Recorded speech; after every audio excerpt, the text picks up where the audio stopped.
চলে এসেছি ছাদে। আর ছাদে কি কারণে এলাম সেটা তোমাদেরকে দেখাই। কত রোদ, যেহেতু প্রচুর রোদ এখন, তো তার জন্য কিন্তু আমি মাথায় ওড়না দিয়েই এসছি, কারণ প্রচুর রোদ। তোমাদেরকে দেখাবো বললাম। দেখো আমার মানে পেঁয়াজকালি গাছে দেখো কত পেঁয়াজকালি হয়েছে। যেহেতু আমরা 10 দিন মাছ খাইনি, তো আমি পেঁয়াজকালিগুলোকে কিন্তু তুলিনি, কিন্তু এখন আজকে তুলবো।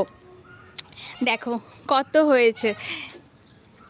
যেহেতু এখানে পেঁয়াজকালি পাওয়া যায় না, আর আমার কিন্তু পেঁয়াজকালি খেতে বেশ ভালো লাগে, তো তার জন্য প্রত্যেকটা টপে কিন্তু আমি কিছু কিছু করে পেঁয়াজ লাগিয়ে দিয়েছিলাম, আর সেখান থেকেই দেখো কত সুন্দর পেঁয়াজকালি হয়েছে।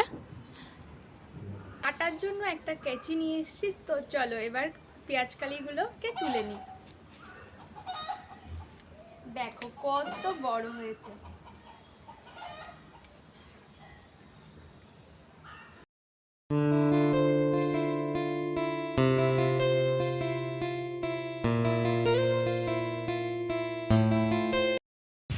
চলো বাকি টবগুলো থেকেও তুলে নিই।